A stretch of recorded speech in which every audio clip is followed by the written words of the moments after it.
ઉદયપુરના નસવાડી તાલુકામાં આવેલા લિંડા model school ફરી વિવાદમાં આવી છે। શાળાના બાળકો પાસે મજૂરી કામ કરાવવામાં આવે છે। લિંડા શિક્ષણ સંકુલમાં ભણતા આદિવાસી બાળકો પાસે ટેમ્પામાં સામાન ભરાવવામાં આવ્યો। 40 જેટલા બાળકોએ આઈસર ટેમ્પામાં બેન્ચ, ખુરશી, ગાડલા અન્ય ચીજ વસ્તુઓ ભરી પહેલા ભોજનની ગણાવતા અને તેને લઈને ઉઠાવ્યા હતા પ્રશ્નો। હવે શું અંદર શિક્ષણના નામે બાળકો પાસે કરાવવામાં આવે છે મજૂરી? એવા પણ સવાલ ઊભા થઈ રહ્યા છે।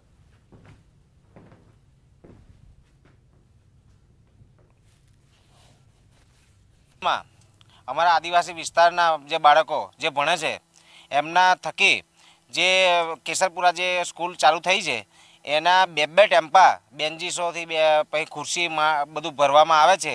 એ અમારા વિદ્યાર્થીઓથી ભણવામાં આવે છે। અમે વિદ્યાર્થીઓને મજૂરી કરવા માટે નથી મોકલતા।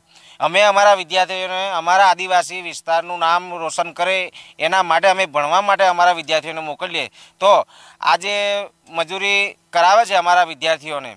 અને મીડિયાના માધ્યમથી અમને એવું બી જાણવા મળ્યું હતું કે અમારા આદિવાસી વિસ્તારના જે સ્કૂલ છે મોડેલ સ્કૂલમાં એમાં જમવાની બી ગુણવત્તા વચ્ચે અમે પેપરમાં જોયું હતું કે એ બી બરાબર નથી। તો વાત હવે રોગચાળાની ઋતુની।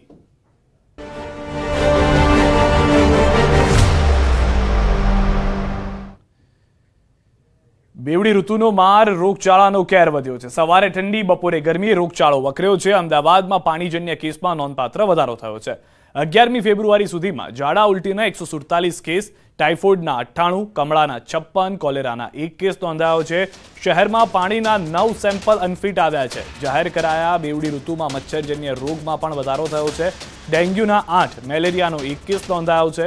અમદાવાદમાં સિઝનમાં કુલ 32 કેસ નોંધાયા। સોલા સિવિલમાં સ્વાઇન ફ્લૂનો કેસ નોંધાયો। ફેબ્રુઆરીમાં વાયરલ ઇન્ફેક્શનના પણ કેસ વધ્યા છે।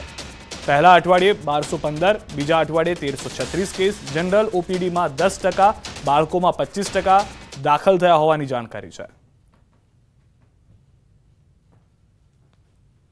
અત્યારે જોઈએ તો ઓપીડી જે રૂટીન 1100ની આસપાસ વચ્ચે થઈ ગઈ હતી એ અત્યારે વધીને 1300ની આસપાસ ડેઇલી ઓપીડી રહે છે। વાયરલ ઇન્ફેક્શનનું પ્રમાણ જાન્યુઆરીમાં લગભગ કમ્પેરમાં 1050થી 1100 રહેતું હતું વીકલી। એની જગ્યાએ આ ફેબ્રુઆરીના 2 વીકનો રિપોર્ટ છે એમાં પહેલા વીકમાં 1215 કેસ હતા જે બીજા વીકમાં વધીને 1336 પહોંચે છે। અને આ વીકમાં એક સ્વાઇન ફ્લૂનો પોઝિટિવ પણ નોંધાયો છે, પણ એ ઓપીડી બેઝ છે એટલે ઇન્ડોર નથી। અમદાવાદ શહેર બીમાર થઈ રહ્યું છે। અમદાવાદ શહેરમાં રોગચાળો વધી રહ્યો છે। અમદાવાદના સોલા સિવિલના દ્રશ્યો આપ જોઈ રહ્યા છો, જ્યાં તમામ લોકો છે ઓપીડી બહાર લાઈન લગાવીને ઊભા છે। આ તમામ લોકો પોતાનું કોઈને કોઈ દર્દ લઈને આવે છે, પરંતુ અમદાવાદ શહેરમાં જે પ્રકારે પાણીજન્ય રોગચાળો વધી રહ્યો છે તેને લઈને સૌથી વધારે ચિંતાનો વિષય બન્યો છે। લોકો છે ખાસ કરીને અનેક બીમારીથી પીડાઈ રહ્યા છે, તેમાં સૌથી વધારે લોકો ટાઇફોઇડની બીમારીથી પીડાઈ રહ્યા છે। ઘણા બધા લોકો સિઝનલ ફ્લૂને કારણે ખાસ કરીને શરદી, ખાંસી અને તાવના કેસ છે તે વધી ગયા છે, તેને કારણે અહીં જોવા મળી રહ્યા છે। બુધવારનો દિવસ છે અને બુધવારના દિવસે સવારના 10 વાગ્યાની આ પ્રકારની લાઈન આપ જોઈ રહ્યા છો, જેમાં અનેક લોકો છે પોતાની બીમારીથી પીડાઈ રહ્યા છે અને તેઓ અહીં ખાસ કરીને સારવાર માટે આવ્યા છે। મારી સાથે એક મહિલા છે, તેમની સાથે વાત કરીશું। બહેન, કહાં से आए हो आप और क्या बीमारी है आपको वो बताइए। उधर आपकी सेवा क्या बीमारी है आपको? मुझे खांसी हो रही है अभी। खांसी हो रही है? अच्छा, कहाँ से आए हो आप? चाणक्यपुरी।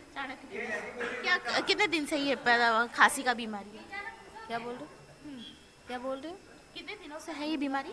काफ़ी साल से ऐसे। काफी साल से मतलब ઘણા બધા લોકો છે તેમને આ પ્રકારની બીમારી છે, શરદી, ઉધરસ થઈ રહ્યા છે। સૌથી મહત્વની વાત એ પણ છે કે જે પ્રકારે ઓપીડી વધી રહી છે તેને કારણે લોકો પાણીજન્ય રોગોથી પણ પીડાઈ રહ્યા છે, ટાઇફોઇડથી પણ લોકો પીડાઈ રહ્યા છે। અલગ અલગ બીમારી સાથે લોકો આવી રહ્યા છે। શું નામ છે ભાઈ તમારું?